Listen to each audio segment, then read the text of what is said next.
Councillor Nick Iron, would you please show? Thank you very much. With that, members of the public, can you please try and hold your peace? We are here to see what we're doing, not here to run it. If you don't mind. Thank you. That's silly. I will now step down and allow Mr. Pike to come and take the chair as he should be.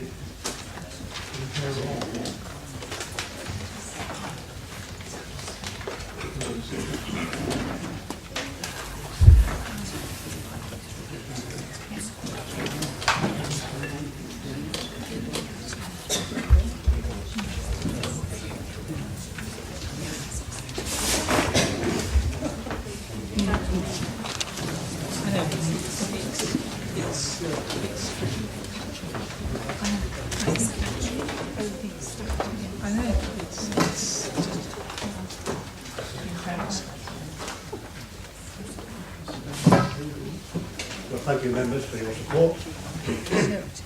Members of the public. Moving on to the agenda, then, item 2, apologies for absence, please. Chairman, apologies for absence that we received from Councillor David Jones and Councillor Tim Morris. Councillor Mike Lovell is substituting for Tim Morris. Any apologies from the other members? No? Thank you. Item 3 is a code of conduct where councillors are required to comply with the requirements of the Local Act of 2011 regarding dispersible pecuniary interest. Are there any from members, please? Yes, Chair. You can hear me, sorry, I don't have to talk this one. Yes, I'd like to declare a non-pecuniary interest in as much as I am employed by Dorset's Foundation Healthcare Trust staff as community staff nurse, and I also believe that there is an item on this agenda with regards to Abbotsbury Road surgery. Not only am I a registered patient there, I also, in my community nurse capacity, facilitate service delivery to their patient base.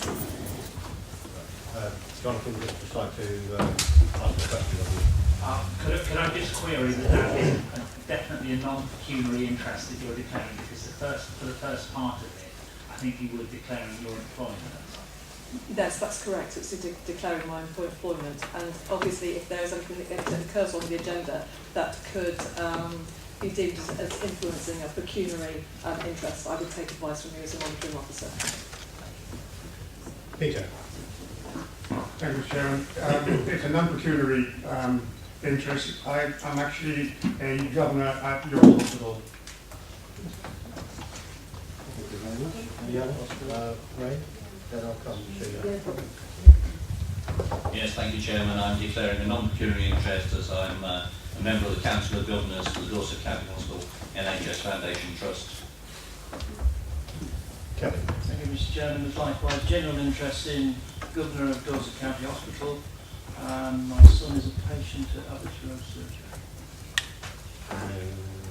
Bill does. I'm also Governor of NHS Foundation. Thank you. Yeah. Non-pecuniary, my wife is employee of Yeovil District Hospital and this case that comes under maternity. Any others? No.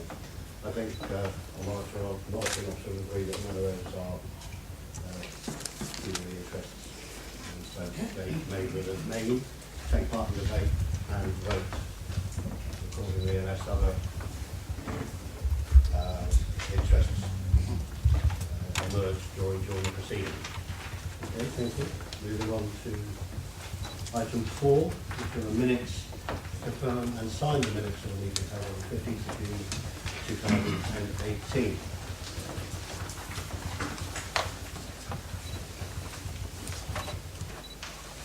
I have a proposer that these minutes are accurate, correct? Second. Okay, yeah. Ray proposed and Peter Strawn seconded. All those in favour, please show. That is, I believe, everybody. Sorry to bother them, can we speak up a bit back and at the back? Can we speak up a bit, please? we do have a No, I'm not. I'm due to come back to the earwax because our primary care fund, my GP services cut syringing, so you need to speak up. Sorry. I don't need the loop. I don't need the induction. You just need to speak up, everyone. Sorry. Is this better for you? That's brilliant. Thank you, mate. Thank you. Good. Thank you very much. I shall have to remember to keep it on. Just speak up, everybody. Yeah, thank you. Don't be shy. Speak up. Yeah. Minutes are confirmed. Item number 5 is public participation. The mumbling and speak up. Yeah, thank you. For those who aren't aware, I have had 2 wisdom teeth and a 3rd tooth Oh, taken out. bless you. Sorry. So, We're both suffering then. Yeah. I will struggle to shout. Okay. Thank you. All of the NHS. I know they're brilliant. Public participation. Public speaking, we do have 11 speakers, so we will be bringing into force the 3 minutes. Point of order, please. Point of order. It's come to my attention, and if you read the public pack, that one of the submissions, a statement, it's at the bottom of page 10 on the appendix, by a member of the public called Chris Brady, has been either censored or edited, depending on your choice of words, by the monitoring officer. And I am assuming that this comes under, I looked at standing orders, so I'm assuming that the standing order which was used to do this was 21(2)(g). And so for the benefits of the members of the public who don't have standing orders in front of you, this states that if statements are unsuitable in form, frivolous, defamatory, derogatory, or relate to a matter which the council would be likely to consider in the absence of the press or the public, the chairman shall have the right to rule the statement out of order. So I've seen the statement both in its unedited form and the one that's in front of us now. And to be honest, most of the stuff that's been taken out is factual as far as I can see. In fact, much of it was actually re-reported for the obviously time on Radio Solent this morning by one of the members of the press here. So I looked at the document. He was told that the reason that he was edited out was he was thought to be derogatory or potentially defamatory. So potentially, we can rule that out, it either is or it isn't, so it must be derogatory. So I looked up the definition of derogatory, and that is showing a critical or disrespectful attitude. And if we rule things out for being critical, well, we wouldn't have any statements at all. There's some things in there which are probably close to the knuckle, but I'd like confirmation that that's the standing order you're using, and also why the monitoring officer has done it, because the chairman's supposed to do it. And either we shouldn't be editing it, and we should write it out completely, or we should allow it as it's written in the first place. Thank you.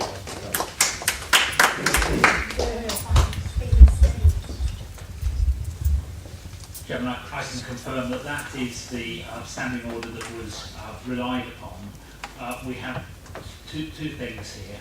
One is that in advance of the meeting, we publish proposed public statements on our website, and then people read their statements at this meeting. In the absence of a chairman, until a few minutes ago, I was not happy for the council to publish material that, in my view, and other officers appeared to be derogatory of what was then the former chairman. So I wasn't happy for it to be published on the website, but knowing that the chairman of this meeting, whoever that was going to be, would be in a position to make a ruling at the meeting about whether it was appropriate for that Freedom material. of speech. Freedom of speech in Britain. For that material to be read out at this meeting. It is part of standing orders. I believe that the chairman has had an opportunity to look at that statement before the meeting and has come to a view on it.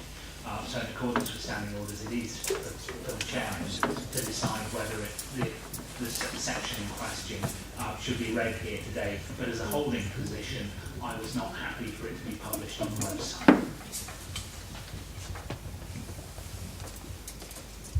Councillor Mrs. Lazard.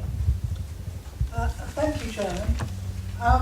Yes, I would question that actually at the last meeting, the fact that the chairman was not actually appointed was the fact that I don't understand what order it was under, but it was put aside because someone was absent. Is this a new point of order or is this a continuation? No, I'm just saying that this would not have occurred if we'd appointed somebody as a chairman at the last meeting, and it wasn't appointed. So I think that this is a bit superfluous from the point of view, had we had a chairman appointed at the last meeting, then this would have been sorted out before the meeting. So I'm sorry, but that's what I wanted to make a point about that. Thank you. Thank you. Hindsight is a wonderful thing.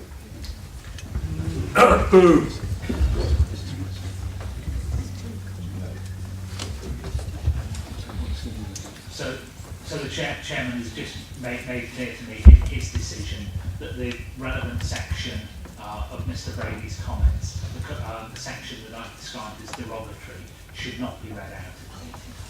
Shameful. Shameful. Freedom of speech in Britain. Public participation. Before we go any further, I'd just like to say that we will be enforcing the Council's policy of a 3-minute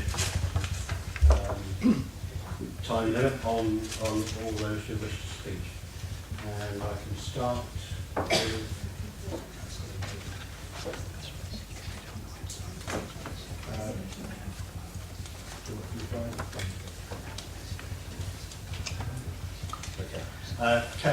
Councillor Novak, please, if you're here.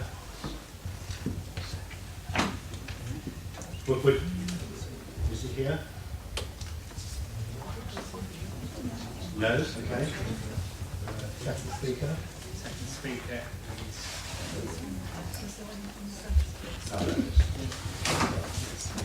Councillor Kate Weller, Lady from Portland Borough Council, who I know is here. Kate.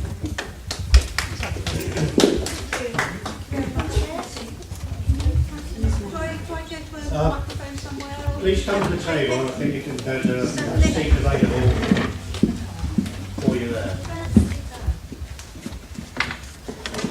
And there is a request that you speak up. I will do my very best. So much of what we do as a council and as councillors is a matter of perception. Scrutiny is a hugely important function, and it's generally regarded as good practice for a chair of scrutiny to be from an opposition party. That clearly hasn't happened today, and I think that that's a shame.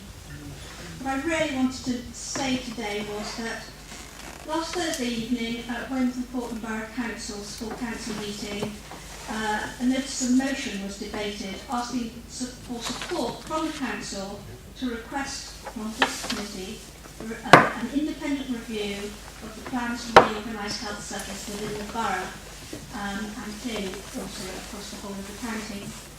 The motion was approved with the abstentions being from those councillors who represent the borough and the borough on county on this committee.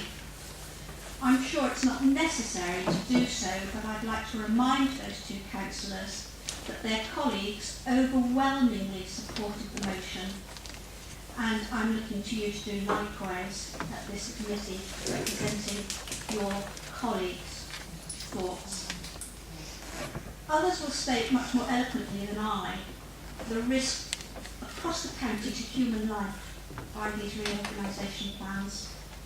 You will have read the statistics which support the current plans, but you will also have read that they're based upon flawed data.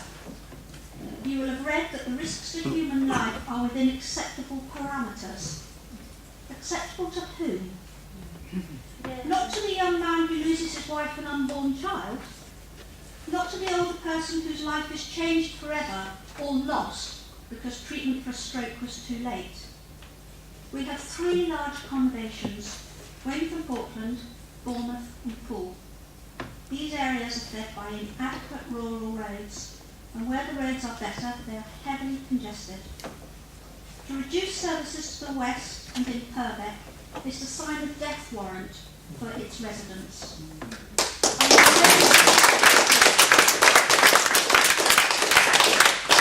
What if it's your child, your mother, your partner? Please vote to refer the plans for independent review and do your utmost to preserve properly resourced services across the county providing equally good health care for all the residents of Dorset. Thank you very much.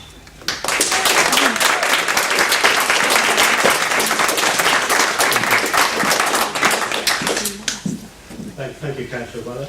Councillor Colin Huckle, again, of Weymouth and Portland Borough Council. Are you here? Excuse me, sorry to interrupt, but we were told that Councillor Rainey-Banks and Councillor Huckles could be read out in their absence. So, not sure if you can do anything about that. It would be really super if you could. Thank you. If I was to go through the list as it stands at the moment, then I shall go back.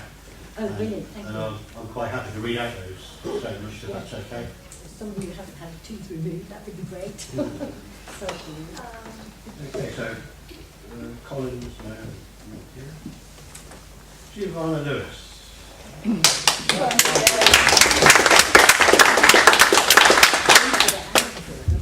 Front.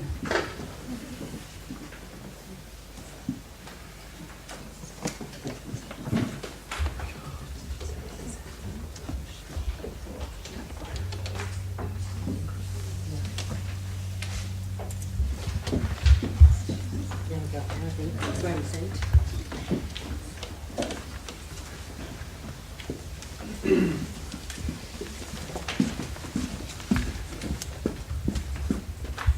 Thank you. Nice to see the CCG here out of course. Hi guys. So last week, can you hear me right now? Yeah. Last week I was phoned by an 86-year-old lady. She wanted to tell me about her husband. He'd been nursed and cared for in the last months of his life at Portland Hospital. She praised the hospital. She was consoled by the care he'd received there. She cried how she told me it would have been impossible to visit him every day in Weymouth. Hours to get there on the bus, hours to get back, visiting as well. She has no car. And she also then cried again at the thought of other people in her situation. This is what the closure of community beds does to people around Dorset. August has seen 16 beds go at Portland, September 22 at Ferndown and October 16 at Wareham. The closures have been rapid.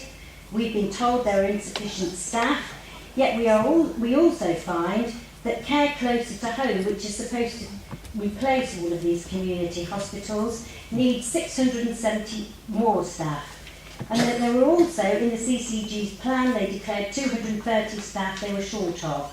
I'm sure they've worked out a good reply, but anyway, that means 900 staff needed overall shortfall in our NHS, and yet we're told that care closer to home can replace community hospitals. It just doesn't add up. On top of that, 245 acute hospital beds are planned to go.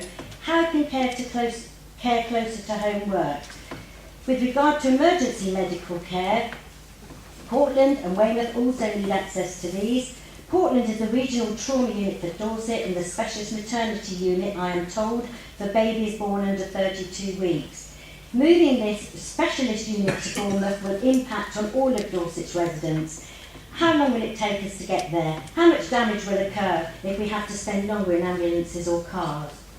Both Weymouth and Portland Borough Council and Portland Town Council passed motions to support referral. Many other councils have done that too, from across all parties. This is not a political campaign, regardless of what people are telling you. This is a campaign for the people of Dorset, completely. And all of you here will one day, I assume, perhaps be elderly, perhaps fall over, perhaps need a community hospital, or maybe your mothers and fathers did too. And I just have to say, winding up, I'm completely appalled that parts of a statement have been redacted. There's no I think trust is being compromised here greatly, and also, sorry, and also I find that also evidence of risk have been removed from the task and finished route minutes, we have been told today. Absolutely appalling and shocking. Thank you very much.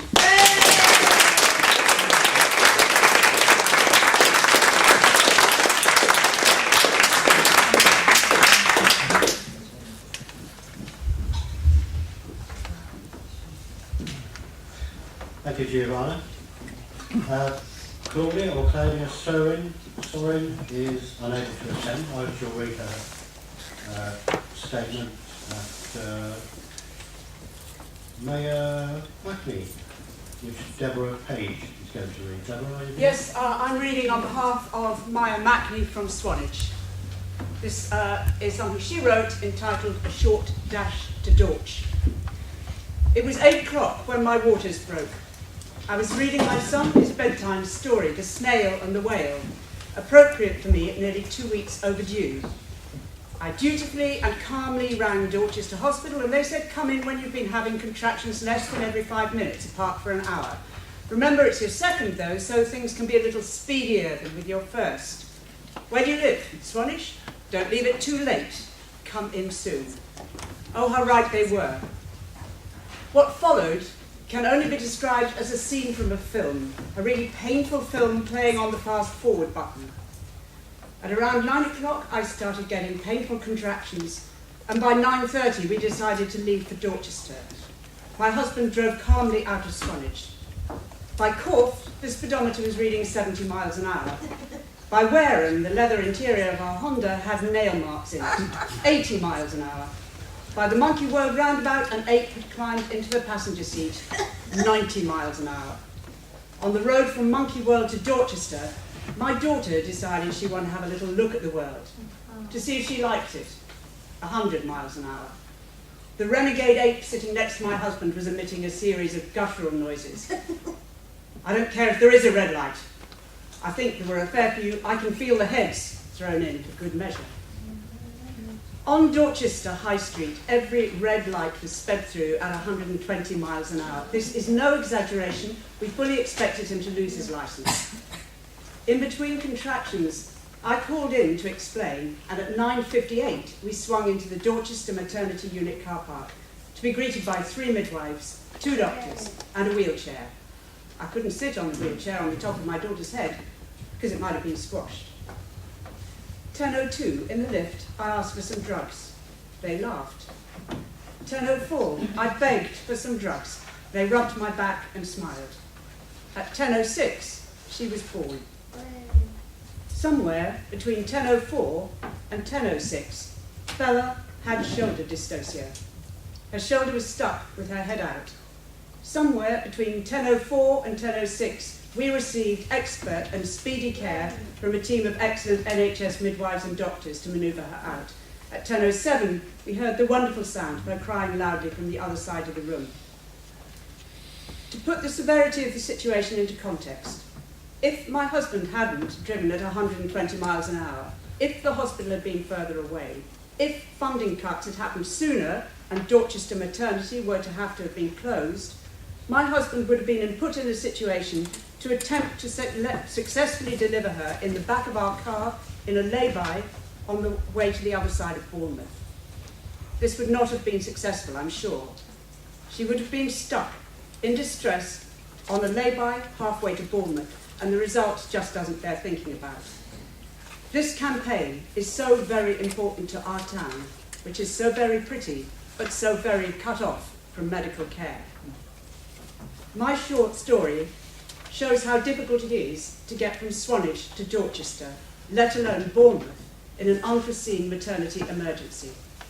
I implore you to refer the plans to downgrade Poole A&E and to move Poole Maternity and Specialist Neonatal Care Unit to Bournemouth out of reach of most Dorset mums-to-be for independent review.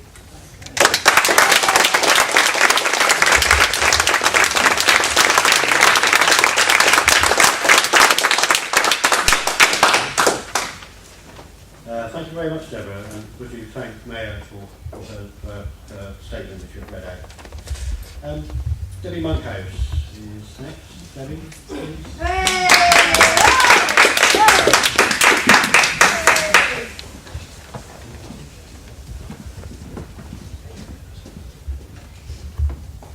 Hello. Is that working? Can people hear me? Yeah. Okay.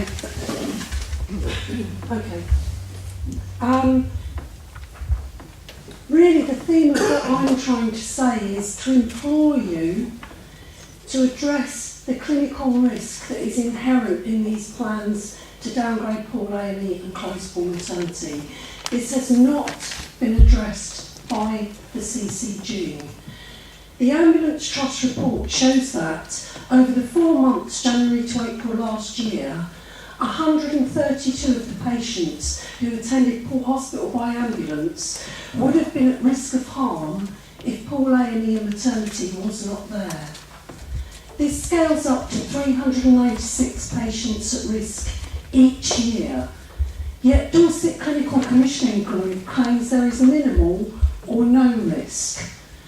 To quote a Dorset A&E doctor who cannot be named for fear of repercussion, questions are not being asked appropriately because the CCG are so fixed on their ultimate destination. The CCG needs to listen to the concerns of A&E clinicians, SWAST and patient groups and address these issues. If Poole A&E becomes an urgent care centre, the CCG suggests that for per bed patients, 19 minutes will be added onto the journey time to get to Bournemouth Hospital for major treatment, and it will be 8 minutes longer to Dorset County, which will not have major emergency hospital services.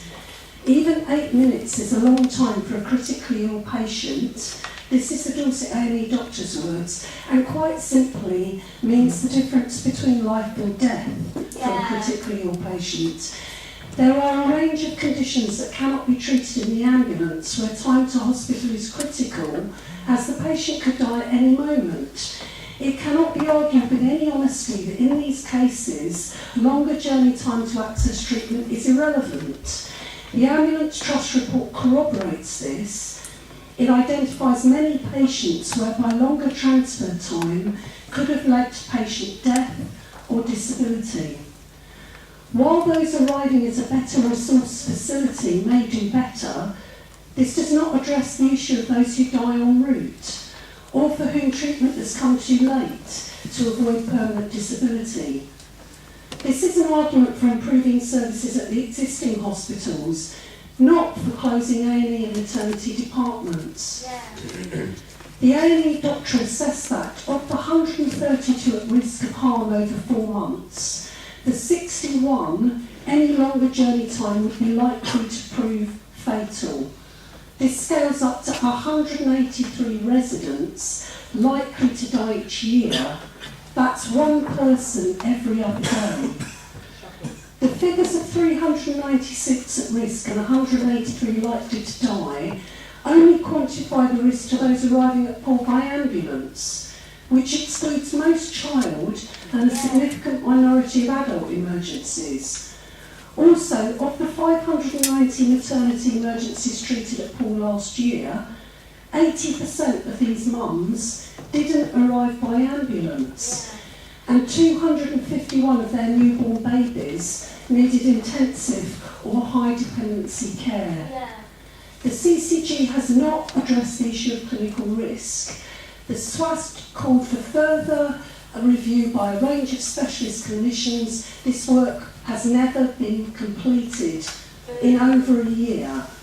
Please can the committee refer these dangerous plans to the Secretary of State for independent review?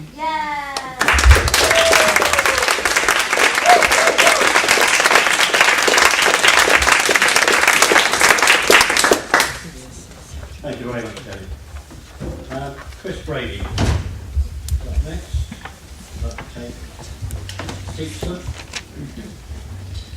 Thank you.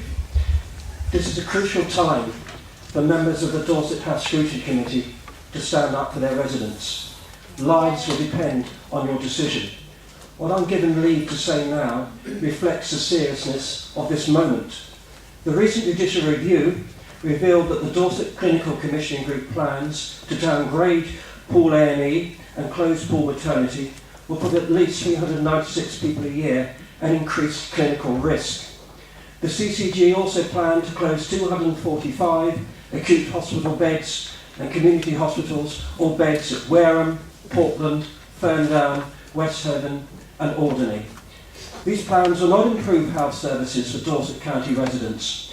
Indeed, they will put many Dorset County residents at clinical risk. Dorset House Scrutiny Committee has a statutory duty to refer these plans to the Secretary of State for independent review. The Chair must carry out its statutory duty to protect residents' lives and health services. I understand that a Vice Chair of the same political party as the Chair has been appointed Vice Chair of the Health Scrutiny Committee. I urge councillors to ensure proper scrutiny through the appointment of an opposition councillor as Vice Chair of the committee. I urge the committee to refer the clinical commissioning group proposals with a recorded vote. It's councillors' statutory and moral duty to do so. The consequences of councillors not doing so will surely come to haunt them.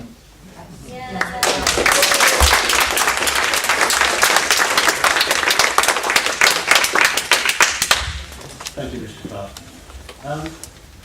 Sorry, Mr. Brady, I do apologise.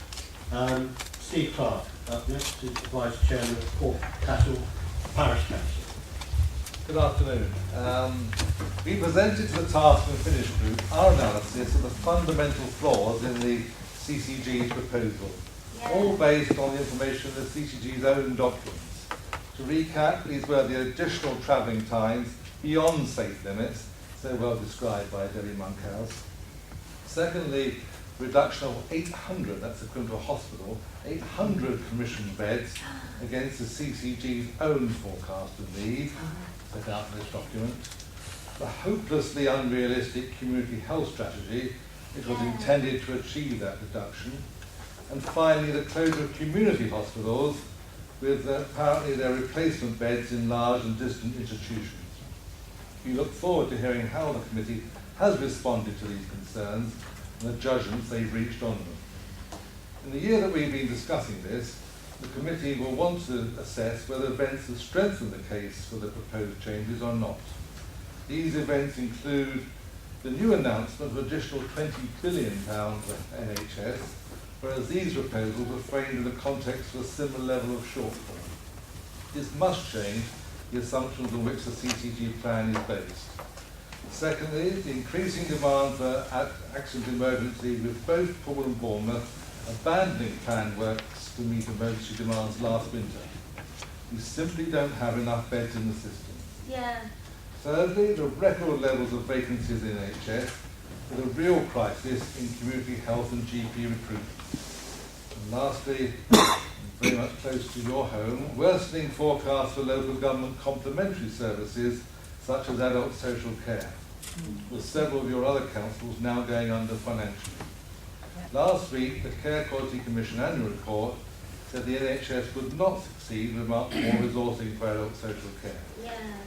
The closure of accident emergency at Poole and the loss of 477 beds there would be a mistake of historic proportions for Dorset. The CCG plan would mean an overall drop in the quality of A&E services across the county. All we're asking for is that CCG proposals are subject to review mechanisms which legislation provides for, so that an independent review panel can report to the Secretary of State. This would mean an accountable minister and not an unelected CCG would make the final decision. We ask you to refer the CCG proposals.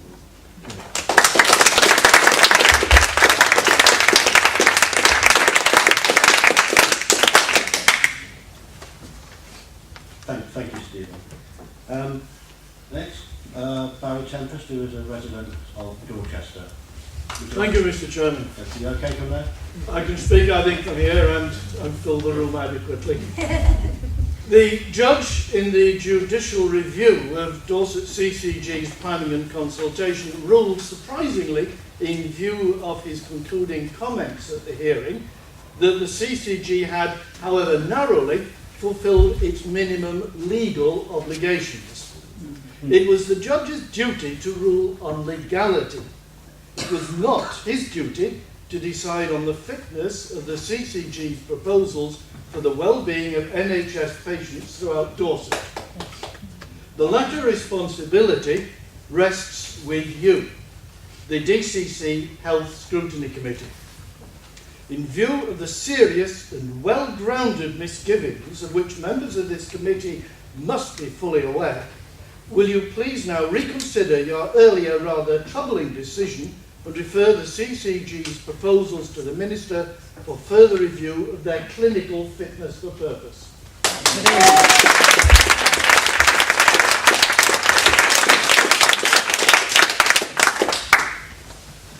Thank you very much, Mr. Tempest. Number 11 to speak. Thelma Jenkins, please.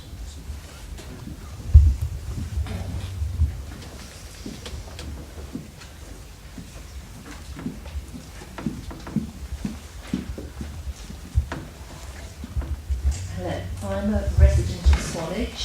I've been a nurse for the NHS for 30 years and I'm retired now, but I will always be the patient's advocate. Life-changing risks. When the CCG were asked at the judicial review about NHS staff recruitment, no evidence has been provided to support the radical changes that are being proposed. Conversely, if closure to beds and an A&E department happen, where will the staff go? They may be expected to move to another area of expertise and would have to travel further. An opportunity for some to simply say they've had enough. And the number of staff redundancies is guesswork. One of our biggest concerns is travel times to A&E. Yeah. And at Steer Davis Glee, the CCG consultant's guidelines stated that it would take 30 to 45 minutes in acute stroke, major trauma and maternity emergencies. However, South West Ambulance Service say guidelines times for Swanage villages are 57 minutes blue light to Bournemouth Hospital and 48 to Dorset County Hospital, which are always outside these guidelines. And that Langton Parish Freedom of Information to SWASH showed that over a period from November 2016 to December 2017, the average time for all BH19 postcard codes between SWASH receiving a Category 1, which is imminent danger of death, call, and the patient arriving at full A&E was 1 hour 43 minutes. It is criminally negligent to take steps to make it harder for us to access hospital treatment in an emergency. Defend Dorset NHS have had a lot of support from lots of different councils.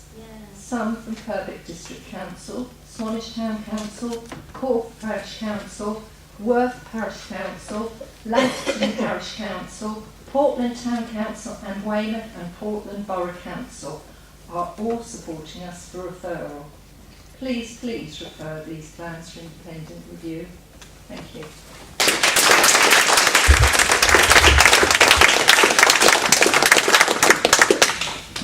Thank you, Val. Thank you very much. We will take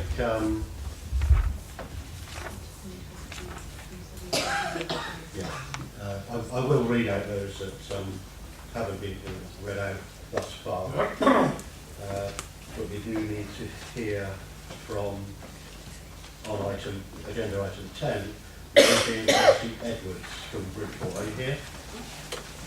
Perhaps you'd like to come up. Thank you.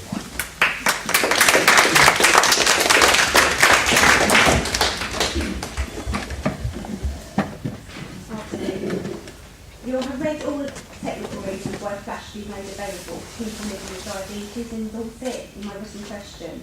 So today, I just want to tell you how it helped my daughter and me live with a condition like type 1 diabetes. Rosie is very active and likes to get out and about. Type 1 diabetes doesn't stop her, but it means she has to test her blood sugar levels regularly. Yeah. Keeping blood sugar levels in a healthy range is really important long-term and short-term for anyone with diabetes. With Flash technology, this is just a quick swipe. You can do it through your clothes. But without Flash, Rosie needs to do a finger prick test lots of times a day, drawing blood every time, sometimes more than 10 times a day. It's painful, slow and inconvenient, not to mention expensive for the NHS. We tried paying for this ourselves, but it costs more than £100 a month. Right now, it's just not something I can afford, which is really difficult because, of course, I want what's best for Rosie's health. So I'd please urge the committee to write to CCG and ask them to reconsider. Please let Rosie, as well as other children and adults living with diabetes, have access to flash glucose monitoring on the same terms as people living in places like Somerset and Hampshire. Over 1,500 people are living in Dorset